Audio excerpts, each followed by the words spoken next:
Bismillahirrahmanirrahim. Assalamualaikum warahmatullahi wabarakatuh. Alhamdulillahilladzi kana bi'ibadihi khairan basyiran. Tabarakalladzi ja'ala fis sama'i burujan wa ja'ala fiha sirajan wa qamaran muniran. Asyhadu an la ilaha illallah wa asyhadu anna Muhammadan abduhu wa rasuluh. Alladzi ba'atsahu bil haqqi basyiran wa nadhiran. وداعيا إلى الحق بإذنه وسراجا منيرا اللهم صل عليه وعلى آله وصحبه وسلم تسليما كثيرا أما بعد. Alhamdulillah, segala puji bagi Allah Subhanahu wa taala yang telah memberikan kita nikmat iman, nikmat Islam, nikmat kesehatan, nikmat kesempatan, serta nikmat-nikmat lainnya yang sudah sepantasnya kita syukuri. Di antaranya di dalam kehidupan kita sehari-hari, di sekitar kita, kadang-kalanya kita lupa untuk bersyukur kepada Allah Subhanahu wa taala. Maka Mister mengingatkan kepada diri Mister sendiri dan juga kepada kalian semua supaya senantiasa kita bersyukur kepada Allah Subhanahu wa taala, lebih-lebih di bulan Ramadan ini. Mengapa demikian? Dikarenakan di bulan Ramadan ini pahala dilipat gandakan, pintu rahmat dibukakan oleh Allah Subhanahu wa taala, pintu neraka ditutup oleh Allah Subhanahu wa taala. Setan-setan dan jin iblis dibelenggu oleh Allah. Kemudian pintu surga juga dibukakan lebar-lebar. Pintu langit, pintu surga dibukakan oleh Allah Subhanahu wa taala. Maka sudah sepantasnya kita bersyukur kepada Allah Subhanahu wa taala dengan mengucap alhamdulillah. Untuk syukur yang paling ringan, syukur yang lebih baik lagi dengan apa? Meningkatkan keimanan dan ketakwaan kita kepada Allah Subhanahu wa taala. Kemudian salawat beriring salam semoga senantiasa tercurahkan kepada junjungan kita Nabi besar Muhammad SAW dengan mengucap Allahumma sholli ala sayyidina Muhammad wa ala sayyidina Muhammad. Assalamualaikum ya Rasulullah. Kenapa kita harus bersolawat, Mister? Mister tak bosan-bosannya dan tak henti-hentinya mengingatkan kepada kalian semata-mata supaya dapat mengingatkan kepada diri Mister sendiri, agar mari kita sama-sama bersolawat kepada Nabi Muhammad,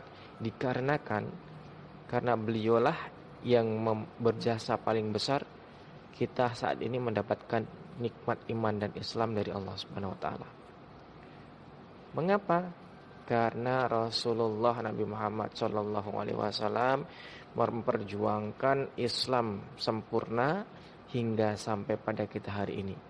Bayangkan kalau dulu Rasul ogah untuk berdakwah, menyampaikan Islam, malas-malasan menyampaikan Islam, sehingga Rasul menyerah. Tentu kita saat ini tidak bisa mendapatkan nikmat iman dan Islam. Baik, hari ini Mister memberi pembukaan dengan mukadimah. Kalau biasanya good morning dan sebagainya, tanya kabar, sekarang Mister mukadimah. Kenapa demikian? Karena hari ini bulan ini bulan Ramadan, hari ini bulan Ramadan. Jadi Mister special edition untuk selama bulan Ramadan. Insya Allah Mister memberikan mukadimah sedikit dan juga motivasi Ramadan sedikit. Supaya apa? Selain memberikan kita semangat belajar, juga supaya kita bisa dapat bersama-sama mendapatkan pahala dari Allah Subhanahu wa taala. Amin Allahumma amin. Baik, motivasi Ramadan kali ini Mister ingin menceritakan sebuah kisah mengenai manfaat membaca Al-Quran. Baik, Mister mulai ya ceritanya. Pada suatu ketika ada seorang cucu atau anak kecil, cucu bertanya kepada kakeknya. Pertanyaannya begini, Kek, cucu ingin tanya. Ya cu, tanya apa? Kakeknya menjawab. Kemudian cucunya melanjutkan bertanya, "Kek, kenapa sih kita harus membaca Al-Quran? Ngapain kita harus membaca Al-Quran, kek? Toh kita juga tidak tahu arti Al-Quran, tidak tahu artinya. Buat apa sih bersusah-susah membaca Al-Quran, capek-capek membaca Al-Quran?" Kakeknya tersenyum mendengar pertanyaan sang cucu. Kemudian kakeknya tidak langsung menjawab, namun menjelaskan dengan cara memerintahkan sesuatu. Jadi rumah sang kakek ini agak di tengah hutan. Di sekitar rumah ada sungai besar. Sungainya jernih dan untuk bisa dikatakan sumber air. Ya. Setelah mendengar pertanyaan itu, kakeknya sambil tersenyum dan memerintahkan kepada cucunya, "Cu, sebelum kakek menjawab pertanyaan cucu, bisa tidakkah kakek meminta tolong kepada cucu?" Cucunya ini sayang sekali sama kakeknya, sehingga mendengar permintaan tolong dari kakek, cucu sangat semangat sekali. Sehingga dia dengan girang bertanya, "Apa itu, kek?" Kakeknya menjawab, "Di situ ada ember besar, Cuk, di depan rumah." Ditunjuk, ada sebuah ember besar di depan rumah ditunjuk oleh kakeknya. Kemudian di samping ember itu ada ember kecil atau kita bilangnya apa ya, gayung. Bukan gayung. Ember itu terbuat dari besi plat atau seng yang tipis. Tapi ember itu yang dari besi plat atau seng itu sudah bolong, bocor-bocor. Kemudian kakek memerintahkan, "Cuk, tolong isikan ember yang besar itu dengan ember plat besi itu atau ember seng itu yang kecil dengan air, ya. Isikan ember yang besar penuh dengan air diambil dari sungai." Mendengar perintah kakek ini, cucunya senang sekali. Tapi ketika menghampiri ember sengnya itu bocor, bolong, si cucu sudah berkecil hati, ya. Apakah mungkin bisa gitu kan? Tapi demi menunjukkan rasa baktinya dan rasa sayang, rasa kasih sayang cintanya kepada kakek, si cucu tidak menolak permintaan kakek. Si cucu bergegas pergi ke sungai, diambillah seember penuh air, kemudian dibawa untuk menuju ke ember besar, ya. Sekali ambil, namun sesampainya di ember besar, airnya habis karena bocor tadi. Sepanjang perjalanan bocor jadi habis. Namun di sini cucu masih bersikeras ingin menunjukkan rasa kasih sayangnya kepada kakek. Dia berpikir, sepertinya aku harus lebih bekerja keras dan lebih giat lagi supaya ada air yang tersisa dan sehingga bisa dimasukkan ke ember besar. Akhirnya si cucu kembali lagi ke sungai, dibawa lagi. Meskipun banyak air yang bocor, tumpah ke tanah, tapi ada sedikit yang yang dimasukkan ke ember. Masih ada sisa sedikit. Si cucu lebih bersemangat. Akhirnya cucu kembali lagi terus berbolak-balik terus. Namun sudah berbelas kali, berpuluh kali balik dari sungai, bolak-balik dari sungai menuju ember besarnya tidak penuh-penuh, sehingga cucu pun akhirnya capek dan berkata kepada kakek, "Kek, maaf, sepertinya cucu tidak sanggup mengisi air penuh, kek, ember penuh, ya, karena embernya ini bocor," kata si cucu. Dan cucu sudah mencari tempat lain. Dalam rumah juga tidak ada ember lain. Jadi mohon maaf, kek, cucu tidak bisa menyelesaikan permintaan kakek, kata si cucu. Tetap dengan meskipun dia capek dan letih, kesal juga karena airnya banyak tumpah, tapi dengan penuh dengan kesopanan menjelaskan kepada kakek. Si kakek tersenyum mendengar penjelasan si cucu. Kemudian kakek berkata, "Cuk, tidak apa-apa, embernya tidak penuh." Sebenarnya bukan itu maksud kakek meminta pertolongan kepada cucu. Tidak masalah embernya penuh atau tidak. Si cucu bingung. Udah capek-capek ngisi ember, ternyata mau embernya nggak penuh pun tidak masalah, kata kakek. Dikiranya embernya dimintain penuh karena untuk airnya untuk digunakan sesuatu. Ternyata tidak. Kemudian si kakek kembali berbicara. Kakek berbicara menjelaskan pertanyaan cucu tadi. Buat apa kita membaca Al-Quran kalau kita tidak tahu artinya? Coba cucu lihat ke ember kecil, ember plat besi itu, ember seng itu, ke dalamnya. Si cucu melihatnya ke dalam. Kemudian si cucu sontak kaget, tersentak. Kok bisa? Si cucu melihat ada yang aneh. Apa yang aneh, Mister? Ketika tadi cucu melihat ember itu bocor, sudah berkecil hati. Selain bocor, di dalamnya karat-karat, banyak besi karatnya menempel kepada ember besi itu. Kemudian setelah si cucu mengisi embernya penuh, besinya tidak penuh ya, setengah embernya, sudah lumayan banyak. Besinya tidak terlalu karat, atau bisa dibilang karatnya hilang, hanya sisa-sisa sedikit saja. Mengkilap embernya itu. Ember yang plat besi itu, plat seng itu, si cucu kaget. Terus menoleh ke kakek dengan wajah penuh heran. Kenapa demikian? Bisa demikian, kek? Si kakek menjelaskan. Sama seperti halnya kita membaca Al-Quran, Cuk. Ember itu bagaikan diri kita. Penuh dengan karat embernya, kita juga penuh dengan dosa-dosa.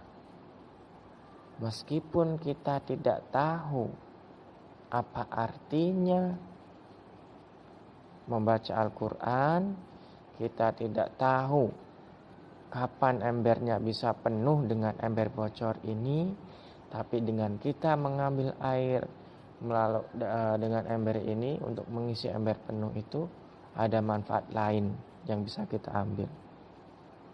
Membersihkan karat-karat secara tidak langsung. Begitu pula dengan diri kita, menggugurkan ketika kita membaca Al-Quran, meskipun kita tidak tahu maknanya, tidak tahu artinya. Insya Allah dengan membaca Al-Quran menggugurkan dosa-dosa yang ada di dalam diri kita. Kenapa? Karena setiap manusia itu melakukan dosa. Bahkan kita tidak tahu seberapa banyak dosa yang sudah kita kumpulkan. Karena setiap hari kita melakukan dosa. Contoh sederhananya nih. Ketika kita dimintain tolong sama mama, kita bilang, itu sudah merupakan dosa. Kita berbohong kecil saja, tidak menyampaikan informasi yang benar, itu dosa. Kita benci terhadap teman kita meskipun tidak disampaikan, itu juga sudah dosa. Jadi ketika mendengar penjelasan dari kakek tadi, si cucu kemudian bersemangat. Kemudian dia mengatakan, baiklah kek, insya Allah di bulan Ramadan ini cucu akan membaca Quran dan mengkhatamkan minimal 1 kali. Ya, kenapa? Karena di bulan Ramadan pahala dilipat gandakan, sedangkan di bulan biasa saja bisa mengukurkan dosa-dosa, apalagi di bulan Ramadan. Insya Allah manfaatnya lebih banyak lagi. Jadi pesan Mister kepada kalian semua dan kepada diri Mister sendiri, mari kita sama-sama membaca tadarus Al-Quran, membaca Al-Quran, khatamkan Al-Quran minimal sekali di bulan Ramadan. Mister, saya belum Quran, Mister, masih Iqra, Mister. Nah, yang Iqra dibaca Iqra-nya berkali-kali supaya makin cepat lancar membaca Al-Qur'an. Meskipun Iqra bukan Al-Qur'an, tapi Iqra bagian daripada Quran.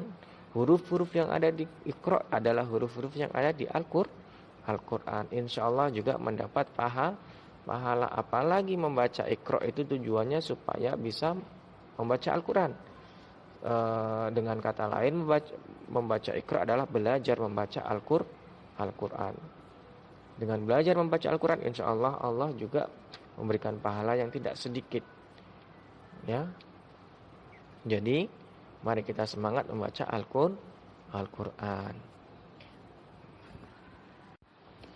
Baik, demikian motivasi Ramadan.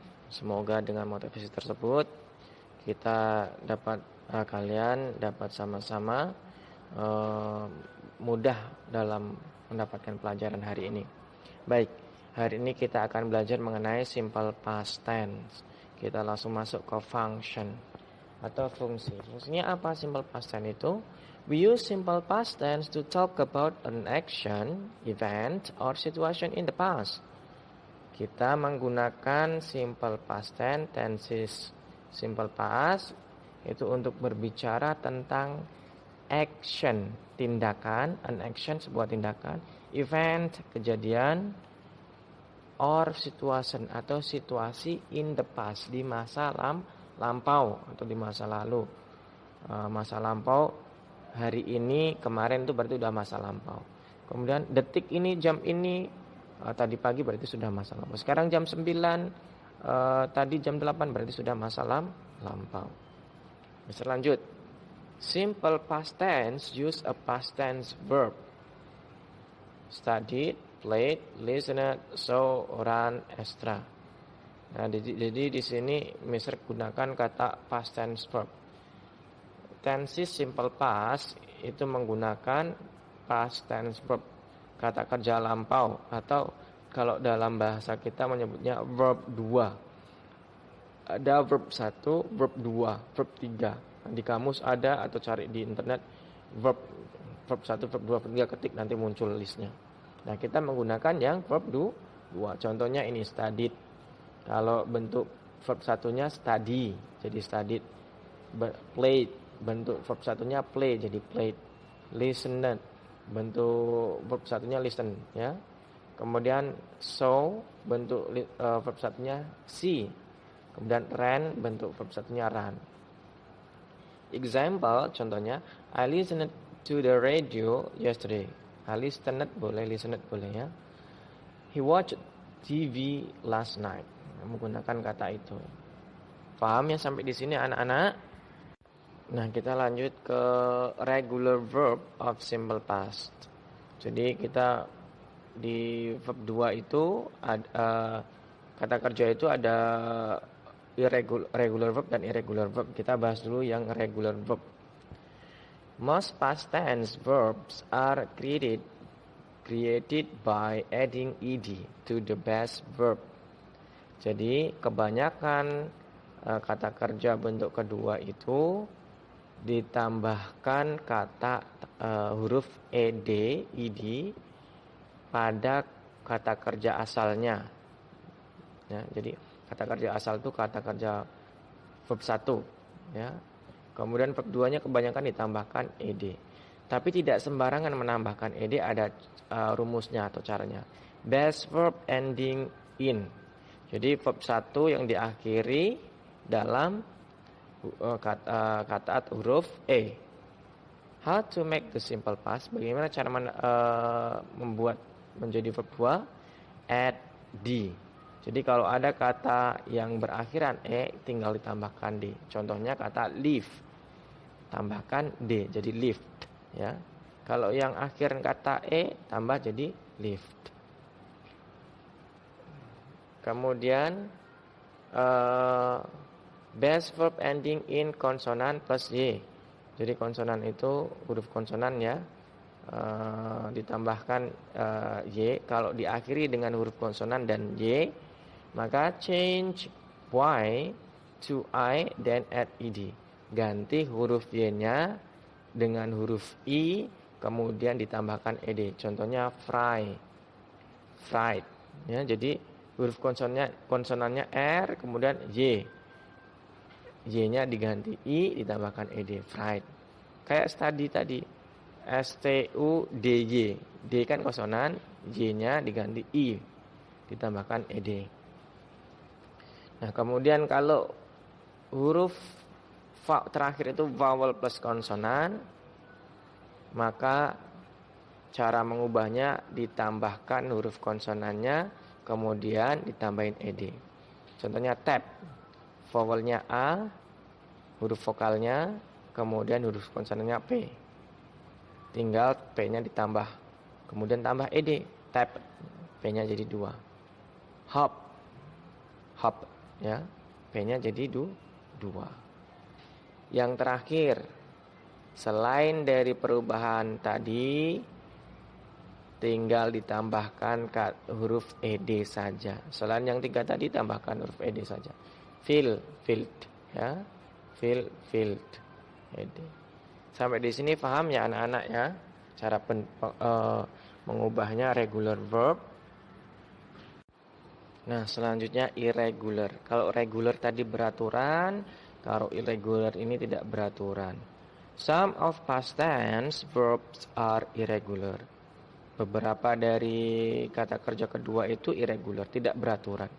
Beraturan dan tidak beraturan bagaimana? Misal kalau beraturan itu study, berubahnya jadi studied, beraturan. Ya. Atau tadi contoh lainnya ada kata live, berubahnya jadi lived, ya. Fry jadi fried, ya. Filled, beraturan berubahnya. Lantas bagaimana yang irregular, Mister? Nah, irregular ini tidak ada rumusnya. Sebenarnya ada yang sama di verb 1 dan verb 2, ada yang sama di verb 1 dan verb 3, ada yang sama verb 3 dan verb 2, ada yang berbeda semua, ada yang sama semua, ya. Itu tapi itu tetap harus dicari dan dirafalkan. Karena rumusnya itu agak susah kalau dicari rumusnya tidak ada, tapi kalau pembagiannya ada 5 perubahan. Yang tadi bisa katakan ada yang sama verb 1 dan verb 2 saja yang sama, atau verb 1 dan verb 3 saja yang sama. Tapi tidak bisa ditentukan berapa banyak. Nah, caranya kalau memang pengen menguasai ya dihafalkan yang irregular verb. Ini contohnya sing, sang. Ini verb 1-nya sing, verb 2-nya sang, verb 3-nya sing, sang, sang. Ya. Si, show, sin. Verb 1 si, verb 2 so, run, run. Nah, ini verb 1 sama verb 2, verb 3 sama. Drink, drank, drunk. Ada yang beda-beda semua. Drive, drove, driven. Eat, ate, eaten. Ya, ada yang beda semua. Ya, intinya kalau ingin menguasai irregular verb, nanti diketik di internet irregular verb, muncul semua nanti listnya. Nah, itu silakan hafalkan. Kemudian contoh dalam kalimat simple past tense sentences. Kalimat-kalimat simple past tense. Jadi ada bentuk positif, ada bentuk negatif, ada bentuk interrogatif. Bentuk positif dulu. The students studied English yesterday. We sang together last week. Itu contoh positif. Kemudian yang bentuk negatif, we didn't play football last week. Kata kerjanya kalau tadi bentuk positif itu tambahkan ed, kalau yang regular, kalau yang tidak regular pakai kata kerja kedua, verb 2, sang dari kata sing. Nah, kalau yang negatif kata kerjanya tidak dirubah tapi minta bantuan kata did. Nah, itu juga bentuk kedua dari do, did, done. Nah, untuk negatif kita menggunakan kata did tapi tambahkan not. Jadi did not. We didn't play football last week. Play-nya tetap verb 1. I didn't eat chicken yesterday. Eat-nya tetap verb 1. Tinggal ditambahkan didn't saja. Itu yang negatif. Nah, kalau yang interrogatif kalimatannya, bentuk kalimatannya diawali dengan kata did. Did you watch the movie yesterday? Watch-nya tetap verb 1 karena sudah ada kata did. Did he drink orange juice yesterday? Nah, kemudian perhatikan answer. Kalau ada pertanyaan berarti harus ada jawaban. Jawabannya sederhana saja, ada 2. Kalau tidak yes berarti no. Kalau yes jawabannya yes I did. Karena pertanyaannya you berarti kan yang jawab saya, berarti I. Yes I did. Kalau no, no I didn't. Kemudian pertanyaan did he. Jawabannya kalau yes berarti yes he did. Kalau no, no he didn't. Sampai di sini paham ya anak-anak ya? Insyaallah mudah. Kemudian sekalian denying something. Menolak sesuatu ya. Menolak atau mengelak. Biasanya dalam sehari-hari ada informasi yang tidak benar diketahui oleh teman kita, kemudian kita mengelaknya. Boleh menggunakan kata that's not true atau no I didn't. Nah, kalau untuk contohnya sendiri nanti bisa dibuka di halaman 108. Dibaca-baca bukunya, tidak hanya 108 juga yang lain. Kalau contoh di 108 itu ada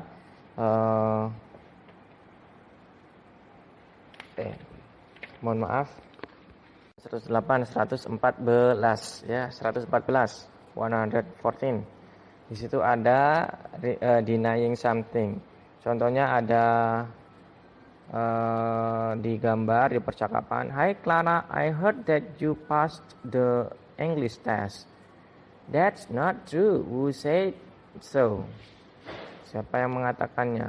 Ada yang laki-laki bilang, "Hai Clara, aku mendengar kamu lulus tes bahasa Inggris." Kemudian Clara menolaknya karena tidak benar informasinya. Dia bilang that's not true. Kemudian tanya siapa yang mengatakan? Mita said it yesterday. Nah, kemudian dibantah lagi, ditolak lagi, dijelaskan oleh si Claranya, "No, I didn't. I passed the bahasa test, not English. I failed the English test ya." Jadi itu cara diantaranya cara menolak sesuatu atau mengelak sesuatu ya. That's not true. No, I didn't. Paham ya sampai di sini anak-anak? Baik, hari ini tidak ada tugas. That's all for our lesson today. I hope you enjoyed our lesson today. And don't forget to read your book.